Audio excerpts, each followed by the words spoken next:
This is Talkish. I am Halli Casser-Jayne. The Halli Casser-Jayne Show is always available online at hallicasser-jayne.com. On episode 316, I talk with two truly interesting people.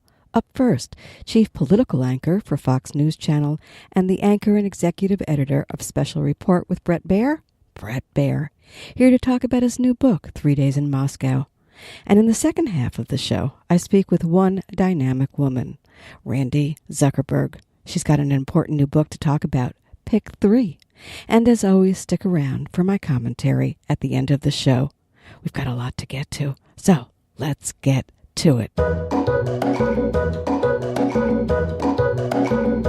Bret Baier needs no introductions. He's the chief political anchor for Fox News Channel and the anchor and executive editor of Special Report with Bret Baier. He has previously served at Fox News as Chief White House Correspondent and as National Security Correspondent based at the Pentagon. He's reported from 74 countries and has reported from Iraq 12 times and Afghanistan 3 times. He's the author of the New York Times bestsellers 3 Days in January, Dwight Eisenhower's Final Mission, and a #1 Wall Street Journal and Publishers Weekly bestseller, and Special Heart, a journey of faith, hope, courage, and love. He received the National Press Foundation's 2017 Sol Taishoff Award for Excellence in Broadcast Journalism. But today, Bret joins me to talk about his new book, 3 Days in Moscow, Ronald Reagan and the Fall of the Soviet Empire, a book that could not be any more timely as tensions between the U.S. and Russia flare up. Insightful, Baier revisits the historical role Ronald Reagan contributed to ending the Cold War without the firing of a single shot. And maybe we'll talk about Donald Trump, too. Stick around. Let's talk. Hi, Bret. How are you? Hi, how are you? I'm terrific. We got a lot of Brets in my family. Nice to meet another one. We spell it with 2 T's, though. Oh, good. Yeah. 1 T or 2? 2. We're a 2T family. Okay. 3 days. A 1 T. You're a 1 T, I know. Absolutely. Yes, and let's talk about this terrific book, 3 Days in Moscow, Ronald Reagan and the Fall of the Soviet Empire. I wanted to say Roman Empire. Where am I coming? Too much coffee this morning. Let's talk about this. You did a lot of research on it. It all boils down to what you call is one speech, right? Talk to me about that speech that took place in 1988. Sure. This is coming up on 30 years, May 31st, 1988.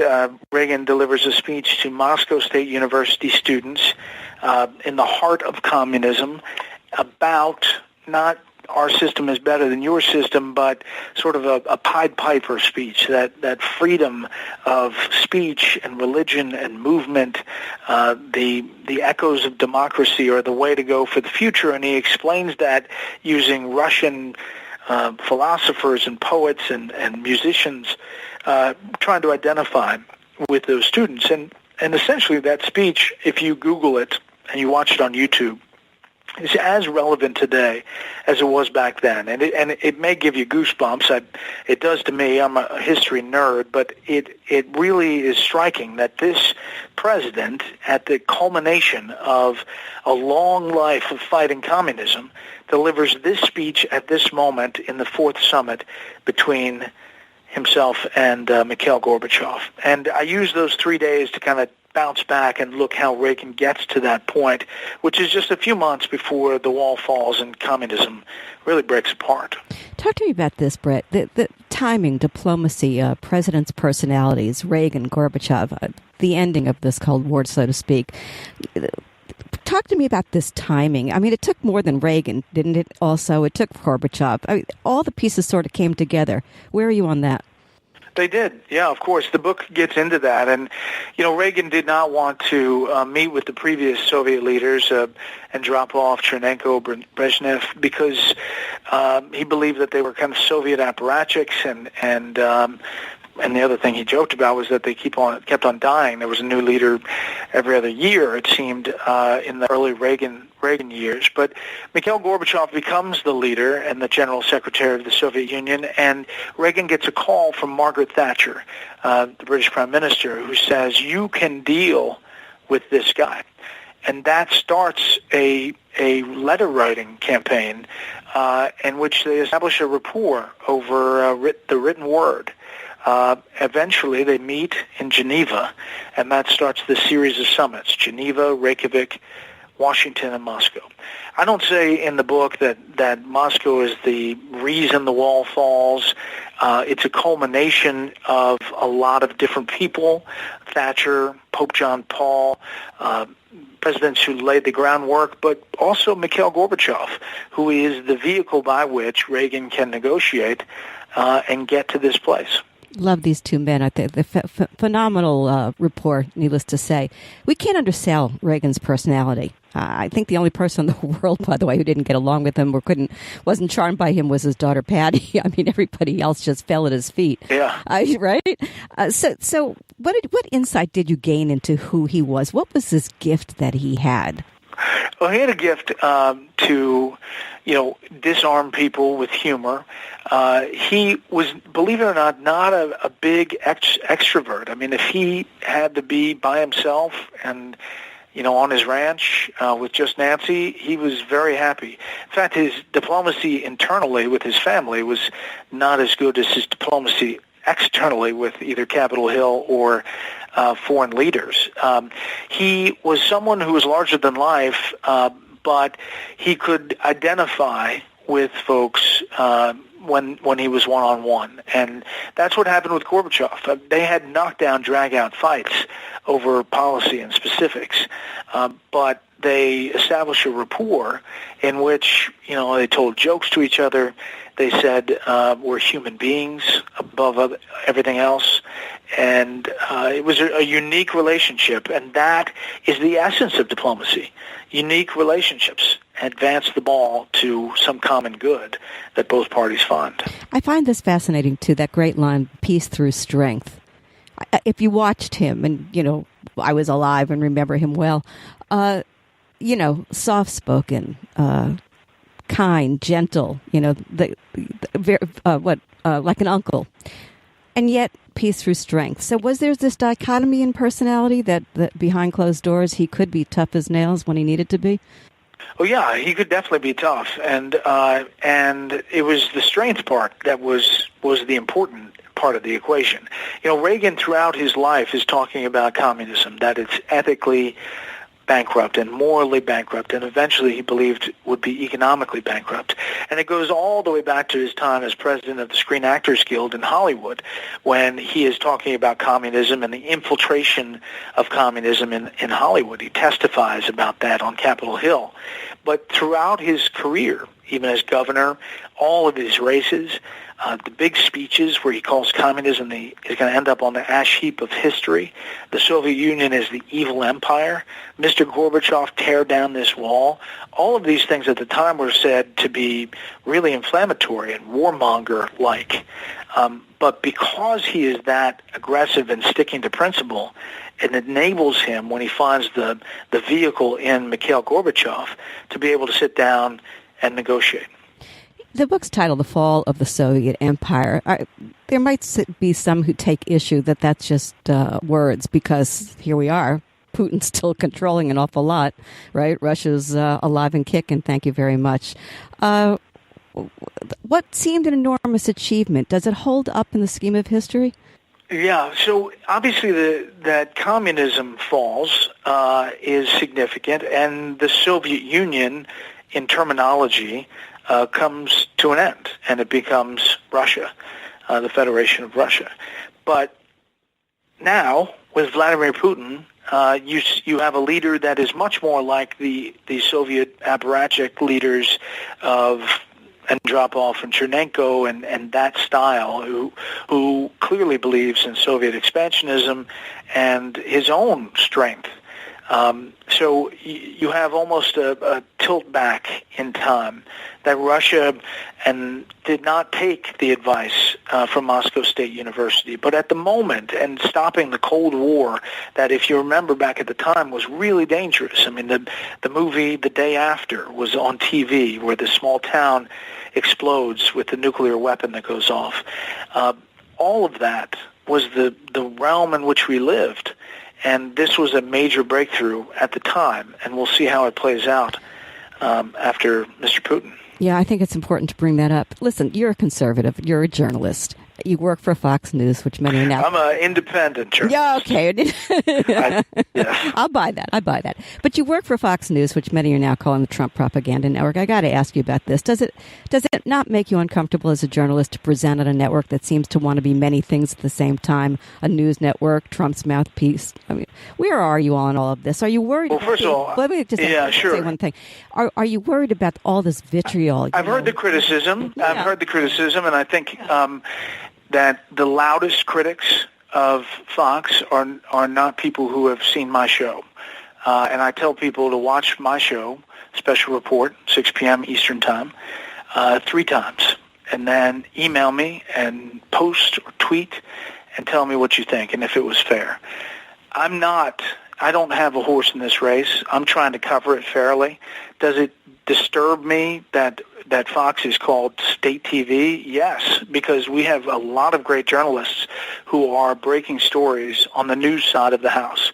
Does the opinion side have a point of view that is opinionated and obviously pro-Trump? Yeah, they do. But does a newspaper have a news section and an opinion page? That's right. And I think that people who watch me can distinguish between the two products, and the loudest critics don't make that difference. So talk to me about this. Trump and Reagan, one so eminently likable, the other one very divisive. I'll assume you know which is which. What do you think Trump could learn from Reagan? Well, a lot. Their styles and personalities are completely different. Reagan had a sign on his desk, his Oval Office desk, that said, you can succeed in anything if you don't care who gets the credit. President Trump obviously does not have that sign on his Oval Office desk. But in the way that they deal with things, it's very different. In the threats that they face and the big moments that they face, there are similarities. And some of the speeches, I think the Trump speechwriters hearken back to Reagan in Trump's speech in Warsaw, Poland, in his speech in Riyadh, Saudi Arabia, his nations, in his speech at the State of the Union. There are echoes of the same themes there. Now, how President Trump will deal with the summit with North Korea, how that all comes to pass, will he get up from the table if the deal's not right? Those are all things the Secretary of State Schultz told me he could learn from Reagan by how he operated in these 4 summits. Well, the one book Donald Trump ought to read, 3 Days in Moscow. Thanks, Bret. Thank you. I've been speaking with Bret Baier. His book, 3 Days in Moscow, Ronald Reagan and the Fall of the Soviet Empire. For more information on Bret and his book, visit his website at bretbaier.com and follow Bret on Twitter at Bret Baier. You are listening to the Halli Casser-Jayne Show. My guest today is Bret Baier, Chief Political Anchor for Fox News Channel and the anchor and executive editor of Special Report with Bret Baier and the author of 3 Days in Moscow, Ronald Reagan, and the Fall of the Soviet Empire. And Randi Zuckerberg, the author of Pick 3. The Halli Casser-Jayne Show posts new podcasts Wednesdays, 3 p.m. Eastern at hallicasser-jayne.com and is available wherever you listen to your podcasts. Be sure to find me on Spotify and on your Alexa device. Are you like I am trying to figure out how to fit in everything that you have on your daily to-do list into your day and still get enough sleep to move on to tomorrow's challenges? Yes? Well, we are not alone. Imagine that Randi Zuckerberg, yes, sister of that other sort of well-known Zuckerberg, the New York Times bestselling author, the founder and CEO of Zuckerberg Media, and host of Complicated on SiriusXM, suffers from the same challenges that we do. Okay, and a few more. It's a wonder that with her myriad commitments that Randi manages to tweet and Facebook, but Twitter is important to this part of her story. In the modern day of social media, after all, social media runs in her blood, her newest book, Pick 3, You Can Have It All, Just Not Every Day, began with a tweet. Yes, that's true. Randi Zuckerberg first introduced the concept of Pick 3 in a tweet called The Entrepreneur's Dilemma. 1, work. 2, sleep. 3, fitness. 4, family. 5, friends. Now, Pick 3. It went viral. Randi expands on her philosophy and inspires others to follow her lead and learn how to reject the unrealistic burden of balance and enjoy success in their own lives by picking the most important areas to focus on in any given day. And what Randi builds as a motivational handbook, both a business how-to and a self-help guide, takes on the fallacy of the well-balanced life, arguing that the key to success is learning to be, gives us permission to be, lopsided. To hell with we can do it all. In an increasingly demanding world, we need to learn to balance it all. But Randi Zuckerberg doesn't believe in being well-balanced. Trying to do so only leaves us frustrated and feeling inadequate. Randi's solution? Again, just pick 3. Only 3? What? Let's talk with Randi Zuckerberg, the author of Pick 3. Hi, Randi. How are you today? Good, thanks. I spelled Jane the same way you do. You do? Is that a name? I do, yes. So I love it. I get more problems with that name, though. Nobody can find me on the internet. They're always writing Halli Casser-Jayne what? Jane. But there you go. So listen to me, lady. I got to tell you thank you. I do. Here's why. I'm from that generation that says we can do it all. We can have it all. I haven't slept a full 8 hours in I don't know how long. And, it's true. And as my fellow sisters in perfection admit, we've been beating ourselves up on a daily basis for not meeting the expectations of my generation. Now along comes Pick 3. You have no idea. Listen to my word. Sigh. I sighed. Have you been suffering from the same self-imposed, societal imposed pressure? I mean, talk to me. Oh my gosh, you have no idea either. I start off the book by talking about all the guilt that I've been carrying around for so many years and all of the things that I've been apologizing for. And then I kind of think, gosh, if I had just, not spent all that time feeling guilty and apologizing and instead turn that into productive time, how much more would I be doing with my life now? And I think you're right. So many of us, especially working moms, we just spend all this time thinking about what we're not doing, who we're letting down and feeling guilty. There's such a pressure of being busy and multitasking and being kind of a martyr who doesn't sleep and takes care of everyone else. And it's not sustainable. We're headed for burnout. We're headed for unhappiness. So it's time that we kind of get over this conversation about multitasking and work-life balance and just focus on the reality. This is interesting to me. Was it an aha moment besides the tweet? And you ought to, in the answer, talk about that tweet because it's hysterical. Got you going on this. Yes, it was a big aha moment for me. I went through this period about 5 years ago where I kind of changed everything in my life all at once. I started my own company. I bought a house. I had a baby. I just did all of these huge life changes within about a month of one another. And I just felt so overwhelmed. I felt like I was drowning under the pressure of everything. And so I put this tweet out there, I think more as a way to kind of get support from other people. I said, it's the entrepreneur's dilemma. Work, sleep, family, friends, fitness, pick 3. And I got so much support. People were writing in saying yes, I agree, but it's not just for entrepreneurs, Randi. This is for everyone. Everyone can only pick 3 of these categories, not just people starting a company. And so I've dedicated really the last 5 years to studying, researching, and writing about this and exploring how different people prioritize their time. The 5 that you picked, talk about that first. Because I want to ask you something after you tell me what they are. Talk to me. Sure. Okay. So, and I tried to make the categories as broad as possible so that they could accommodate people of all ages, socioeconomic backgrounds, phases of their life. So we have work, which could be, you could be a student. It could be in your career. Sleep, which is pretty self-explanatory, except none of us get it, even though we know we should. Fitness, which is your mental, physical, spiritual fitness all in one.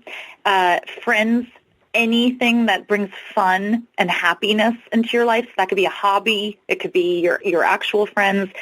And then family. That could be your own family, your own biological family. It could be the family you choose. It could be a church or a religious community. So any of the ways that you would define those in your own life. So here's the thing. We've been asking the impossible of ourselves, agreed, right? Because you can't do it all.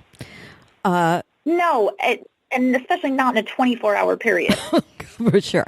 So you're advocating be well lopsided. I like that. There's something about that phrase, well lopsided. Go with that for a minute. Totally. Well, I think different phases of your life are really well designed to kind of go for it and focus on certain areas. I think, if you look at most people in their 20s, that's a time, you're early in your career. That is a time to put your head down and work and build up your credibility and your experience. You start to look at people in their 30s and 40s, they're starting families, like they're super heads down. That's a time to really prioritize if you have young children at home. So I think at different phases of your life, there are natural focus areas, and it's better to just go with that and give yourself permission to be well lopsided rather than feel like at every moment in your life you have to do everything. So you mentioned guilt. I want to go back to guilt for a minute. I'm Jewish. It's in my bones. That's right. It is real. The Jewish mom guilt is real. I don't know how we all got that one, but we got it. But talk about this thing, guilt, because guilt is first. Somebody once said to me a long time ago. I didn't quite get it at the time. I kind of get it a little bit more. It's a man-made emotion. It's not a feeling, right? So if you put it in that perspective, that's right. Go ahead, take it. Yeah. I would think it's such an unproductive feeling, too, because I think sometimes even feelings of anger or envy or things like that drive you to be better. But guilt is one of those emotions that it only weighs you down. It doesn't, fuel a fire in you to be better. It only just, makes you feel bad about the things you're not doing. So for me, since I've started living by this philosophy of pick three and speaking to other people about it, it has cleared up so much guilt from my own life because I know that the three things I'm picking, I'm going to be doing them extremely well, giving them my undivided attention, doing them with real quality, and that the things that I didn't get to, I'm going to find another time to get to them. I'm not going to put them off forever, and when I get to those, I'm going to do those with the same level of quality. So what do you do? Wake up in the morning and say, okay, what are the three things I have to do today? Is that literally what you do?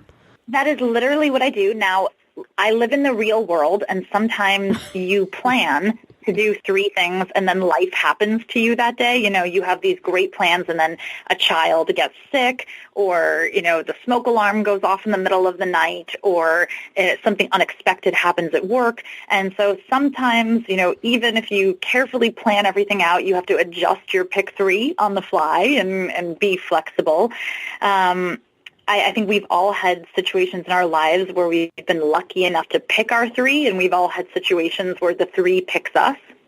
But I think no matter what we find ourselves in, we need to, spend less time feeling guilty about the things we're not getting to and focus on how we can be our very best selves and show up for the things that we are doing. So here's another one.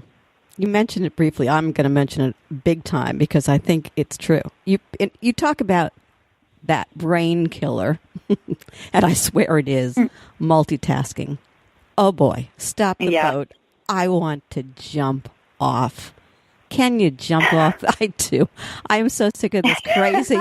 I mean, honest to God, just before I was talking to you, if you knew what I was doing, 12 things all at the same time. I got a crazy day today, lots of interviews, I got to get a book into my editor, yada, yada, yada. And I'm going, I can't stop. I don't even know how to stop. So now I have a new thing. Tell me if this works for you. I say, all right, I'm going to give myself 5 minutes on this. That's all it is. Just stay on the same thing for a lousy 5 minutes. See if you can complete the task. Then move on to the next. Talk to me about this. Great. I think that's a great strategy. I'm with you. I'm over multitasking. I think it makes all of us we're unhappy, stressed out. The things that you're multitasking, you end up doing each of those things in a really average, mediocre way instead of doing anything really well.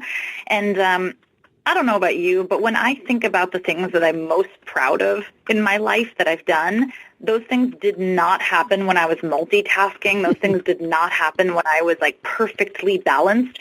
Those things happened when I just gave myself the permission to kind of go all in on one area for, a certain period of time. So, Randi, finding time for yourself. I'm going to say this. Yeah. How? When? That, Are you kidding? I know.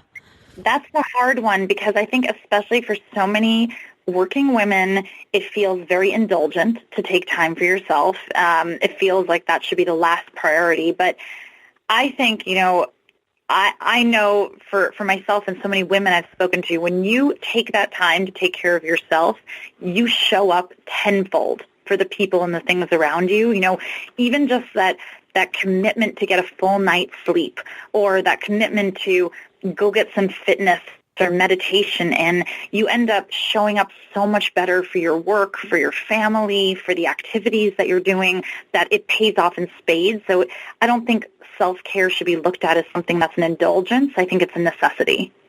You brought up meditation. Let's talk meditation, because I'm all in on meditation, and I meditate. And I'm guilty about taking the time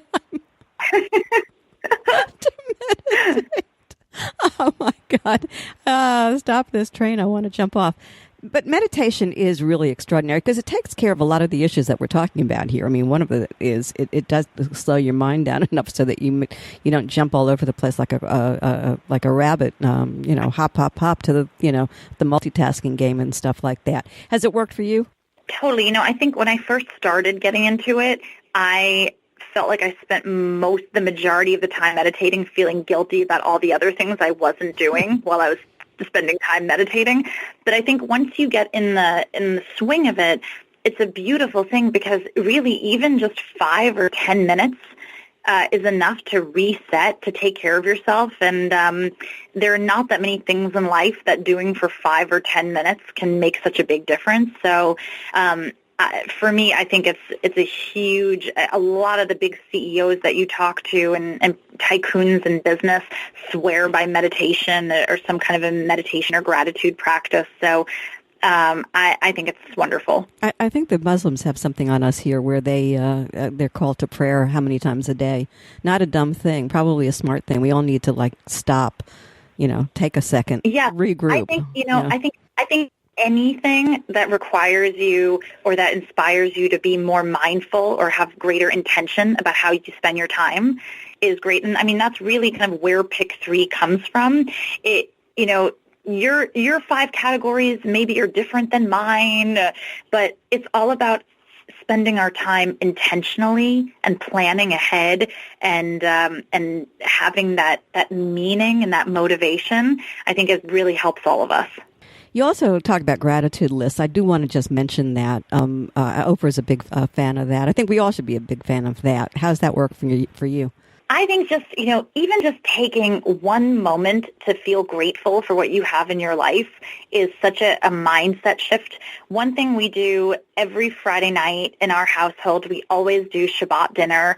No matter where we are, that's a big priority. And we go around the table and we all have to say 3 things that we're really grateful for that happened in the week.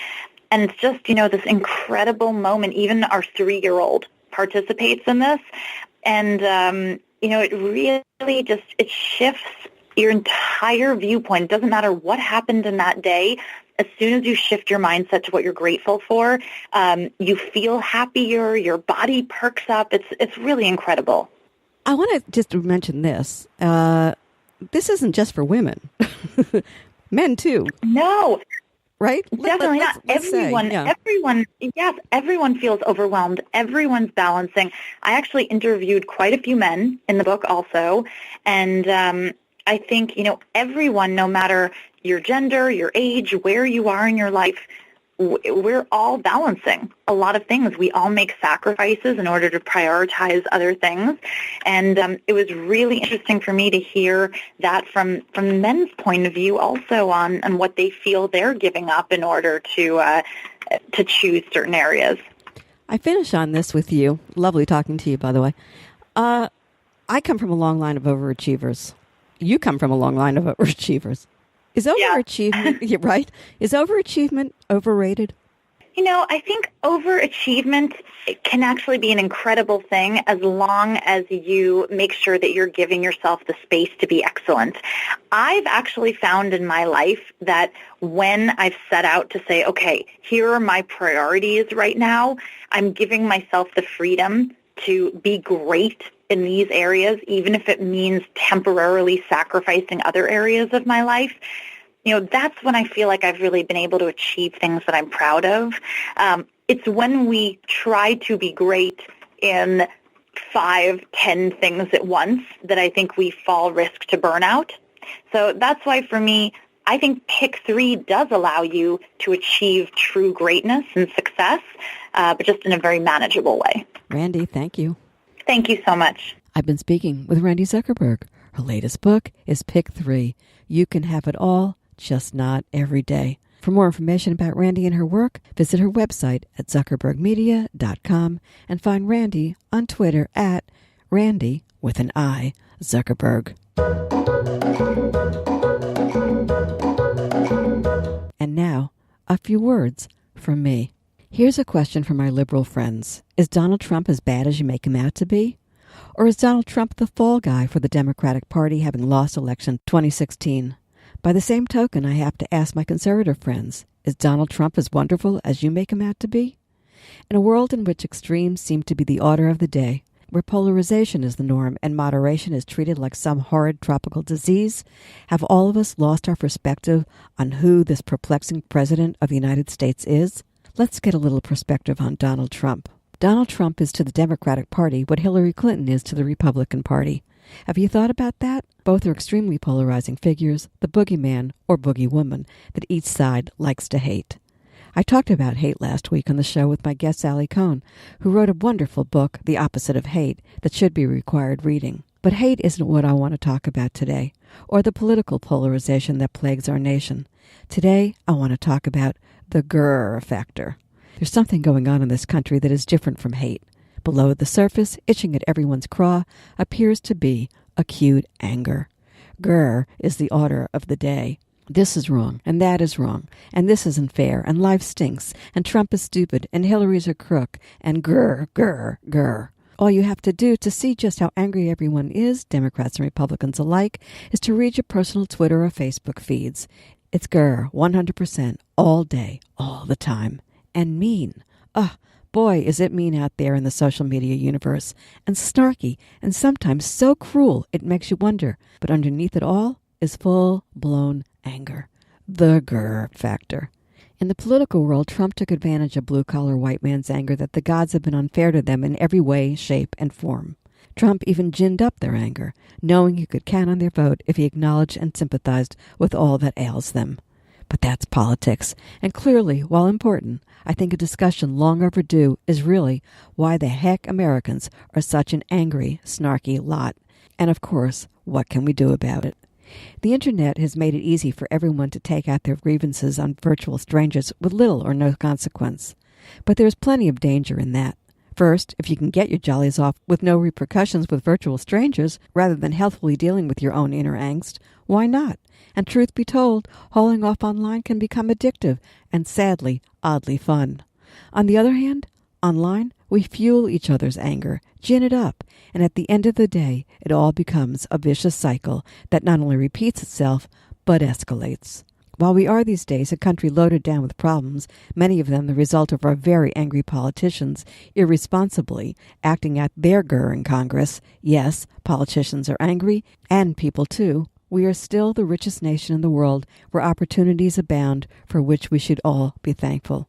On the other hand, we're not all that different from other hotbeds of anger. The world is an angry place. I'm thinking of all the people of the world who are dissatisfied with their lot and take to the streets to demand a better life from their leaders. Maybe we don't kill each other over our dissatisfaction physically, but we do try and murder each other online in our ongoing verbal assaults on each other. Nothing is perfect in anyone's world, and some have it tougher than others. In that context, we all have a right to be angry. But none of us has the right to take our anger out on anyone else, and our politicians, who are supposed to be our trusted leaders, certainly shouldn't willfully ever take advantage of societal frustrations. Politicians can go a long way in fixing what ails this nation by fixing what is wrong in our politics and in themselves. And we as individuals can do a lot to change the course of our angry nation too, starting with ourselves. When you get that urge to smack somebody down online or tweet that snark you know will get a rise, take a few minutes before you do. Breathe. Ask yourself why you're so angry. Or better yet, killed the opposition with kindness. Kindness. Now there's a word you hardly hear anymore. Grrr. Thank you so much for tuning in to Talkish with Halli Casser-Jayne, the Halli Casser-Jayne Show, a production of RESEC LLC. Be sure to tune in to Talkish Wednesdays, 3 p.m. Eastern, when new podcasts are posted at hallicasser-jayne.com and on all your favorite apps. We are open 24/7. So, until next time, when we meet again, this is Halli Casser-Jayne.